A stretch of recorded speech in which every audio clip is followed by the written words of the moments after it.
these are indicators that they're potential dropouts. So there are a lot of different research-based indicators that you can choose. But what we did was take 5 indicators that we thought would best help us focus on our population. And I want Michelle to talk to you about that because she was really kind of the impetus behind us moving forward. Are we working? All right. Hello, live stream room. We're so happy that you're here. Okay, so when we talk about dropout or at-risk indicators, we chose 5 for our school that really helped us when we were defining what we thought would be the most impactful for our school. So the 5 were free and reduced lunch. This was the one area that we could not change as educators. We knew that this was one that we could have services for, but one we could not actually change. Another one was attendance less than 90%. That is a huge red flag no matter what. That's missing a lot of school. They either failed a math or language arts assessment or both, either one. That would be an indicator. They failed a class or were retained in school at some point was another indicator. And the last indicator was suspended for 5 days or more. And that one was kind of a twofold indicator. One, because they're missing that instruction, but also because there's something going on. It could be a one-shot 5-day or more suspension, which would have had to be something really serious, or a multiple suspension situation where it was more than 5 days. The reason we chose those is because we did not want to choose the next skip one ahead. We did not pick special education or race specifically because we had a huge special education population. And for our town, it was a pretty racially diverse population. Still not in the grand scheme of things, but it was more racially diverse than other places in our town, and so that's why we picked that. Now, we considered somebody at risk if they had 2 or more, and highly at risk if they met 3 or more qualifiers. Each school will need to look at their specific population and determine what it would be for you. The 5 that we chose were research-based through the National Prevention and Dropout Center, but these are the ones that worked best for our school.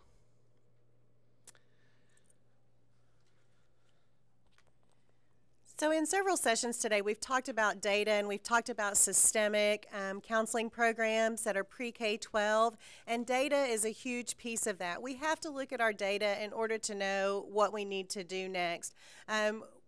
You know, we're going to talk to you kind of about the mistakes we made or what we would have done differently if we had known better as we were kind of starting this in our middle school. And one was how to gather the at-risk data. So Michelle had done a lot of research and found the indicators, and then as a team we decided, okay, these are the 5. And so Michelle's like, I'll do it. This is important to me, as counselors do. It doesn't matter if I'm doing it at night or on the weekends. I'm just going to do it because it's good for kids. And this girl was calculating everything by hand, and that took a long time.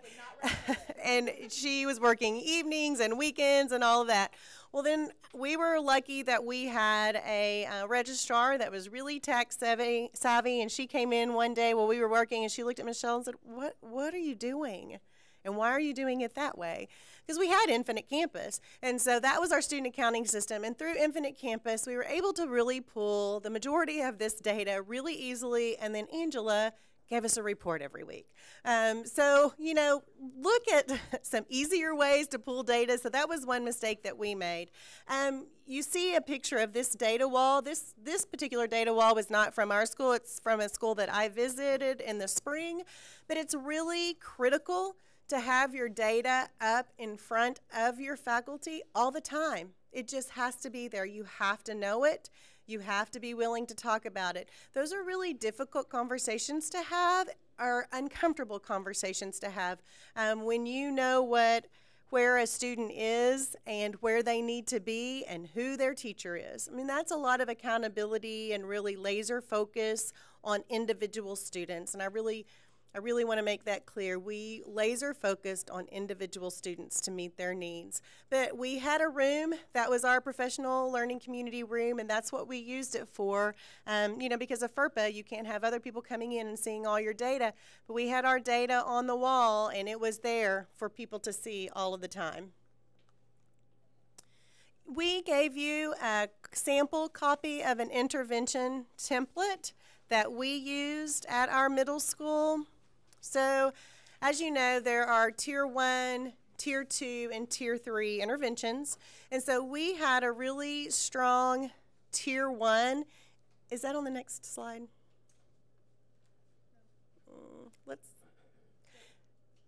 I feel we kind of did.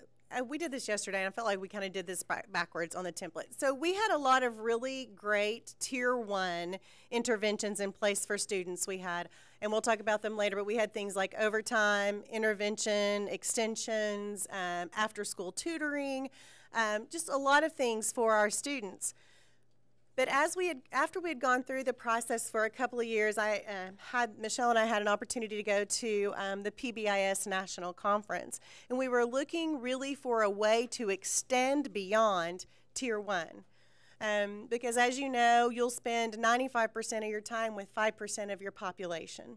And so we had all these great Tier 1 interventions in place, but we knew we needed to take the next step. And so we were really looking for a way to get ourselves organized to take that next step.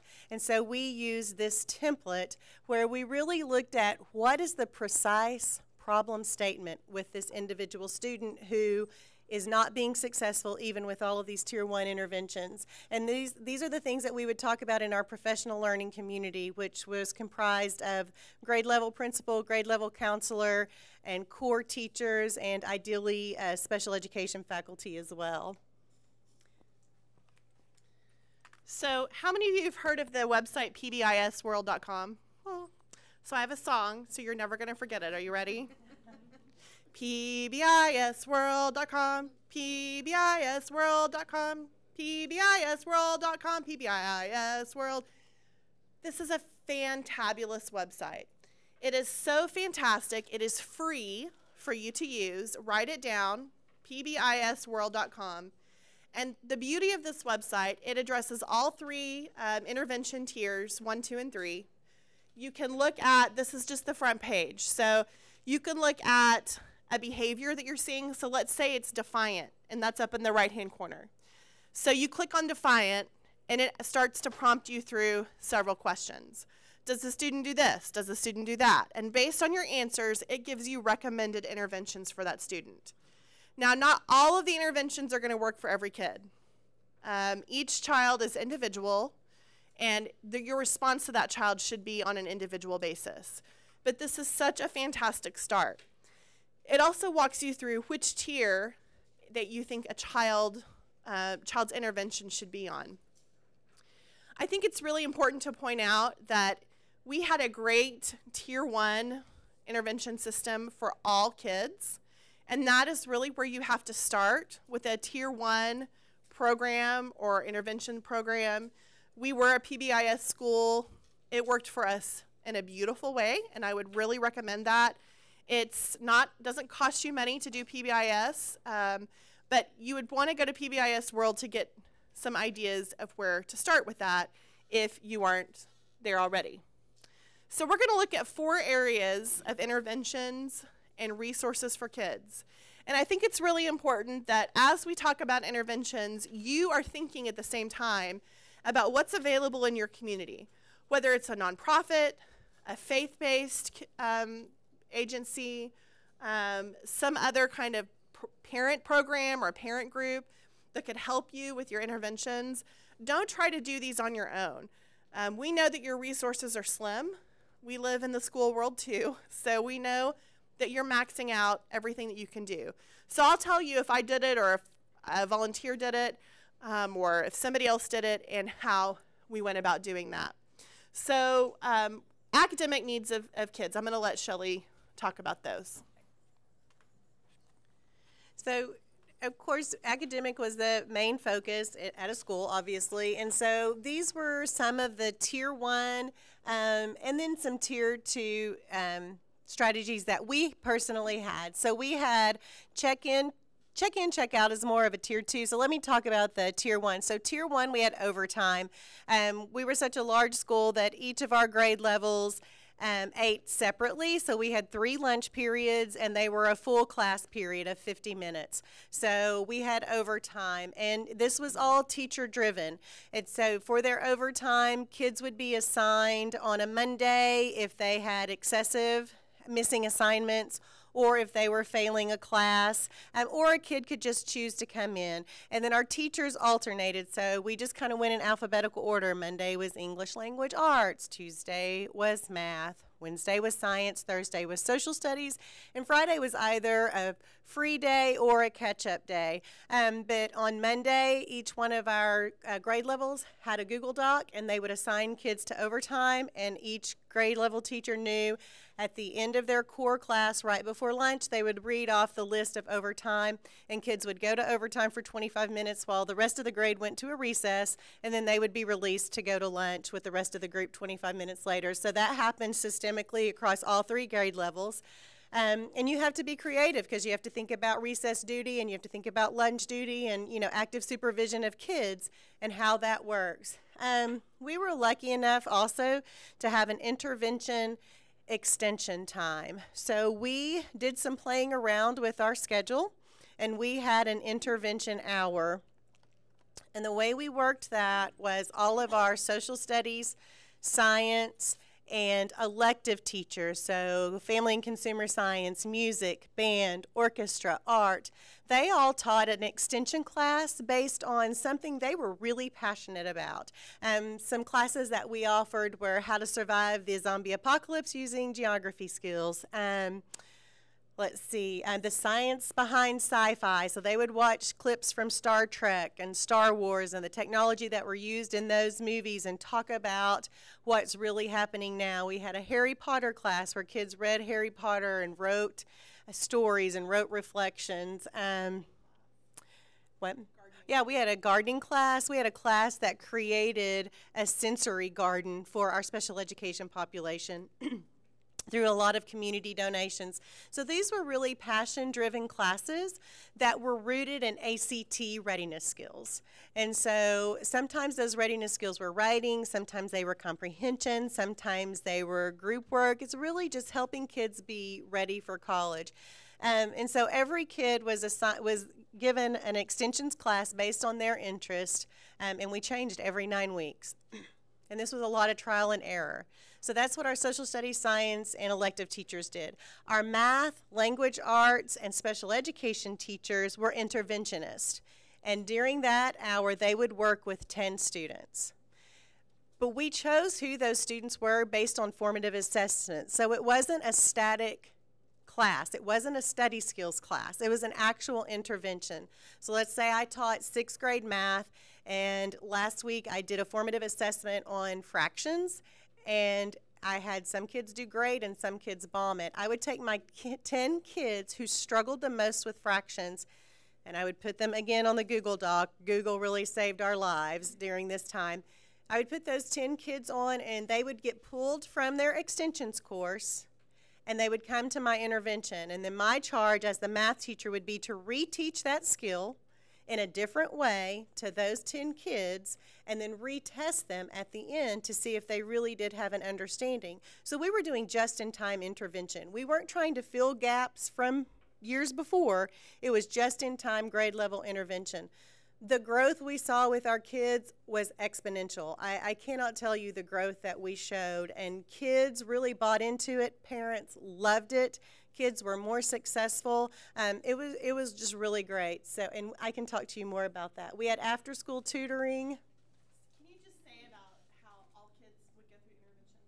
Oh, yeah. So a lot of times people ask us questions about, well, wasn't that just a really small population? Well, one of my 6th grade language arts teachers, she always kept a lot of really good data, and she taught about 130 kids in a day.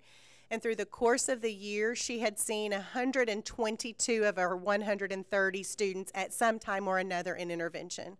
Because even our gifted kids struggle with certain skills, and they don't want to. They want to understand. And so it wasn't just a few kids. It was really all kids. Some tier 2 that we had mentoring that Michelle will talk to you about. We scheduled with intentionality, which was huge. We had really intense team conversations about each individual student in our classes. Should they be with male teachers? Should they be with female teachers? Should Johnny and Jimmy ever have class together? Absolutely not. And so while it was really difficult for our counselors up front, that scheduling with intentionality saved us so much time in discipline referrals and interrupted classwork and just time off task. So the upfront work was worth it. So does anybody here use check-in, check-out already? Okay, good. I'm going to teach you something new today. Check-in, check-out is a great program that you can do that anybody in your building can do. In fact, several of our secretaries had several kids they did that with. So basically, if you have a student who's struggling in some arena, it could be academic, it could be social emotional, it could be both. You check in with them at the beginning of the day. You might check in with them once during the middle of the day, and you check out with them at the end of the day. And it could look different for each child. So this is a good information about what to do and what not to do. But usually you had some sort of rubric that the students would follow where they would self-score and the teacher's class they were in would score them as well. And they would, based on their score, they would earn points for the week, and then they could earn a reward at the end of the week. And that reward changed for every single kid. Some kids, all they really wanted was for us to bring them Taco Bell for lunch. And we did that. We absolutely did that because it worked for them. Some students wanted to have lunch with the principal. That's all they brought their own lunch. They wanted to have lunch with Shelly. I mean, I like to have lunch with Shelly, but for kids, that's what they wanted. Some would work up to earn enough points to get a t-shirt or something. And this is stuff that we kind of just sprung for ourselves. We didn't have a budget for it. You know how it works. We're counselors and principals, and we just bought it for ourselves. But you could work with a nonprofit agency or a church to help fund those activities for yourself. So it's a very useful program as a tier 2 and sometimes even a tier 3 intervention for a child. It helps them know that you're just keeping track and that you care that they're there. You care what they're doing and how they're functioning in their school day. Really quickly about check-in, check-out, and talking about the individuality of students. And what I want to say to you is we were going through this whole process. We were not afraid to say that didn't work and let's try something else. I mean, you have to kind of think outside the box and you have to be okay with making mistakes. And I had a student that I was working with and he was trying to earn an end of the week reward.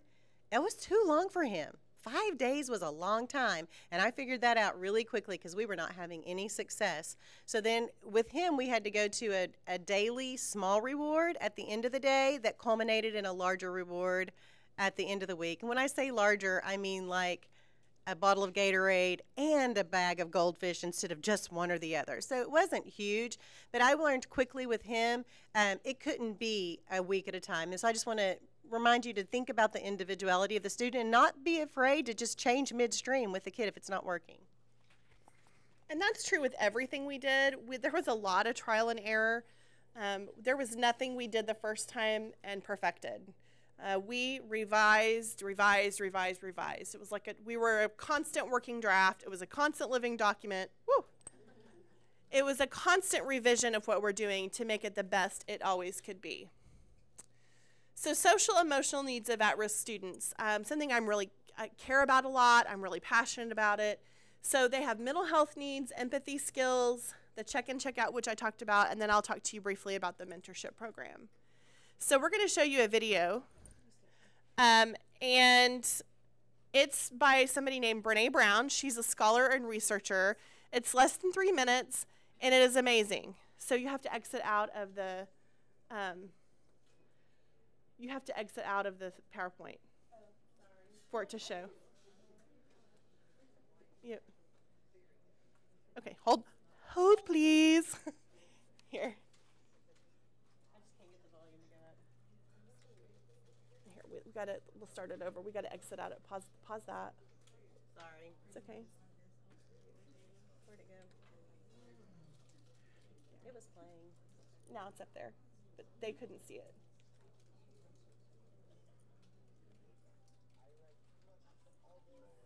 going to figure this out.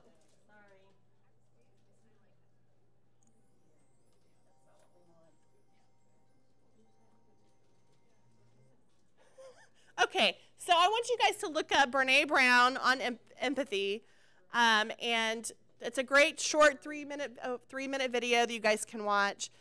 It talks about how to be empathetic. Basically, empathy is putting yourself in somebody else's shoes and imagining how they would feel. But beyond that, empathy is feeling with people. It's like if you're in a deep, dark hole, sympathy would be leaning down from the top going, hey, how's it going down there? Everything okay? Need anything? Empathy is actually crawling down in the hole with the person and using something in your life where you can relate to them and how they're feeling, listening, believing, and validating, and then telling them you appreciate them telling you and sharing that with you. So look it up, Brene Brown on empathy. Best 3 minutes of your day, I promise. Brene, B-R-E-N-E, Brown.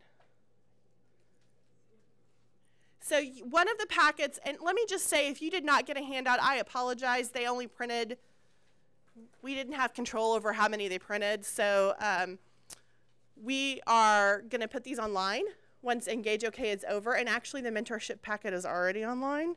If you look on our prevention website, you can get it there. So if you didn't get one in person, you will be able to get one. You can download it online. So I started a mentorship program because I really believed in it. And what it would have been really wonderful is I could have had somebody else come in and run it. That's really what needed to happen so it could work more successfully because I had a lot of other things that I was doing. But the mentorship program was modeled after Big Brothers and Big Sisters. It was not reinventing the wheel. We used a lot of their material. We trained all of our mentors on not just how to be a mentor, but what is common language in education? What is common language in our school? What does it mean to have pride? What is the bell schedule? What are the teachers' names?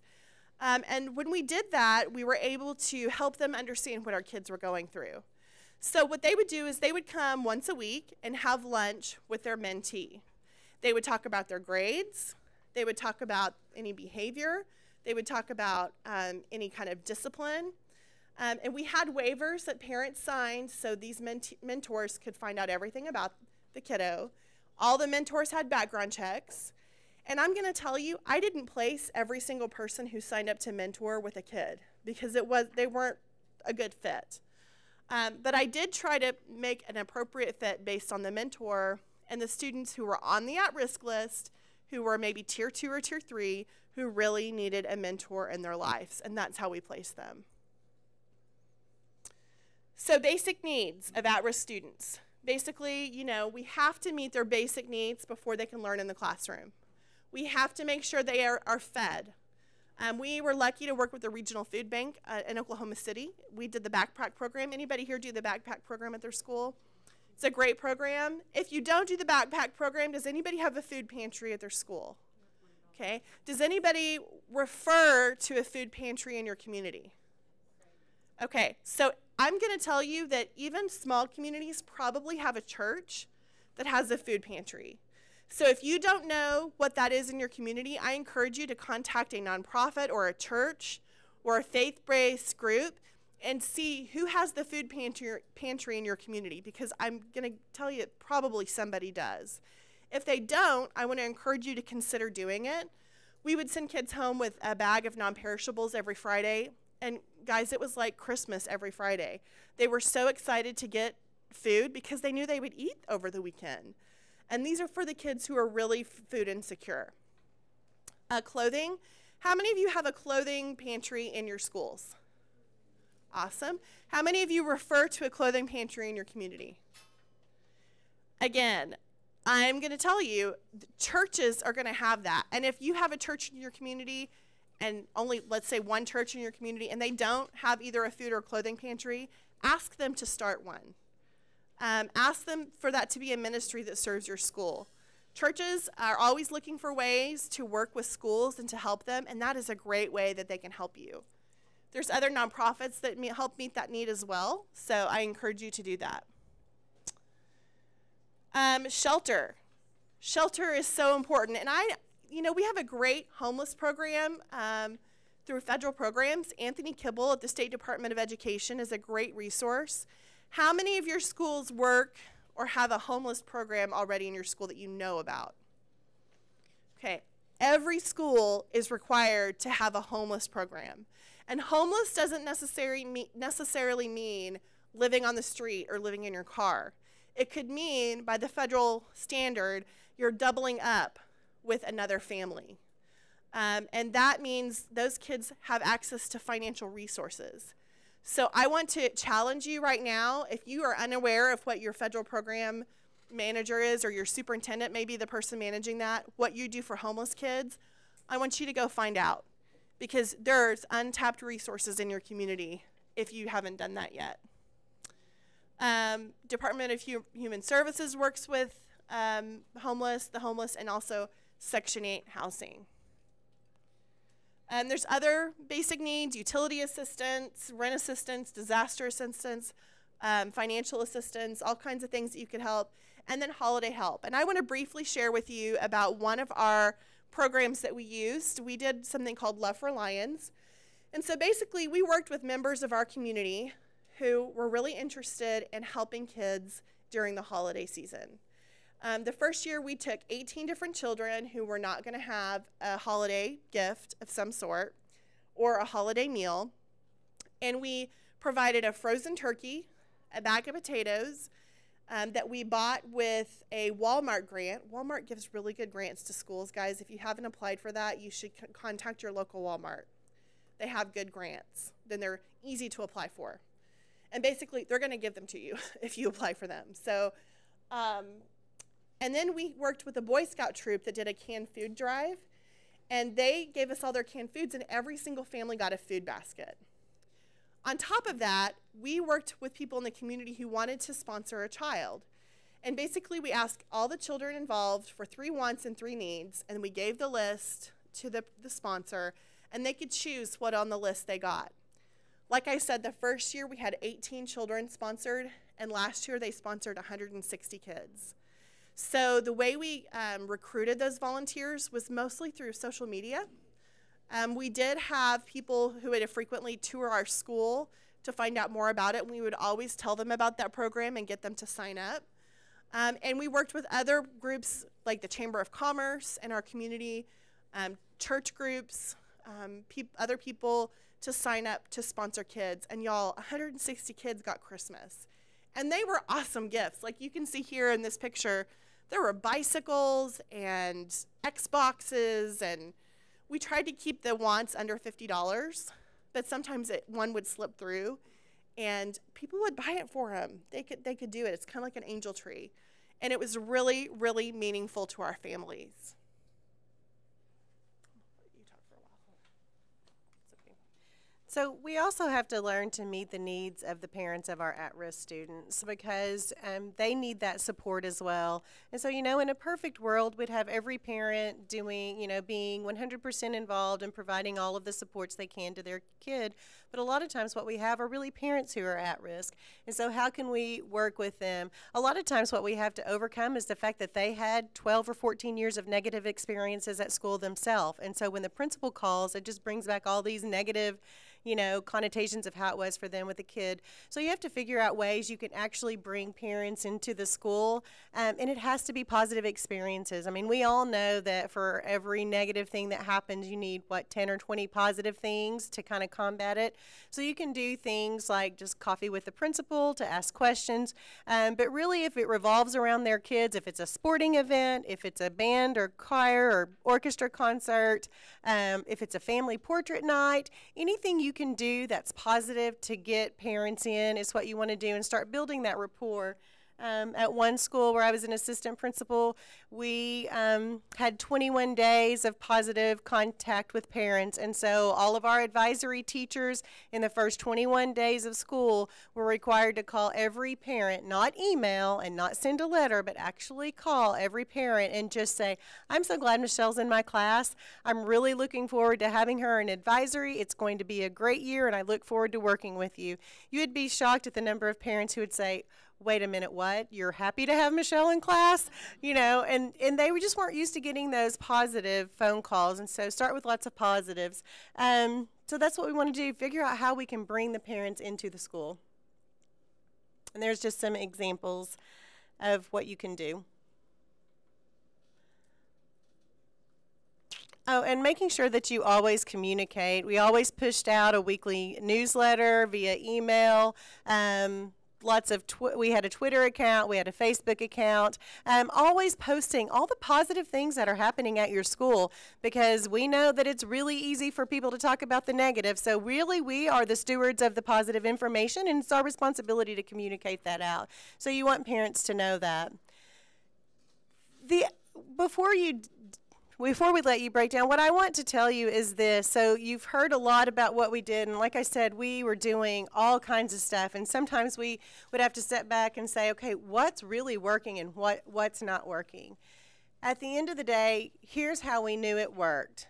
We had, how many kids in the 6th grade class? 60. We had 60-ish kids. When we started this program in 6th grade, of our 6th graders, we had 60-ish kids who were identified at risk or highly at risk, which meant they met 2 of those 3 factors. Of the kids that we kept 6th grade, 7th grade, and 8th grade, by 8th grade, we had moved 2/3 of those kids off of the at-risk list. And remember, free and reduced once was one of those qualifiers. We can't remove that. But 2/3, that's huge. And the way we really showed that to our district administration and to our faculty so that it would really hit home was we had school pictures of every kid that was on the at-risk list. And then we talked about all of the interventions we had done with them over the 3 years. And then we did the picture of the kids who were left on the at-risk list. And so you could just see all these kids drop off their picture. That's very powerful. And so a lot of people have asked us, well, how'd you get teachers to buy in? How did you do it? That's how it worked. It was hard work every single day. And like Michelle said, a lot of changing in the middle of things and being willing to say, we don't have all the answers, but we're searching for all the answers. Otherwise, we're going to lose these kids. But that's the power behind identifying your at-risk kids and then figuring out a way to meet their needs, is they aren't at risk anymore. I mean, they'll always need that touch base because there'll always be that percentage that could be really easily at risk again. But if we identify them and meet their needs early, it makes a difference. So that was really powerful. So what kind of questions do you all have for us?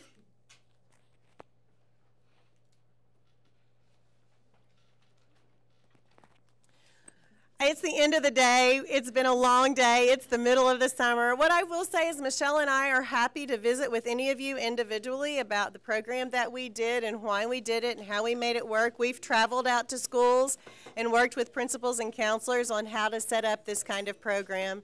We're so glad you guys were with us today. Stop by registration and get your PD certificates and or your CEU certificates.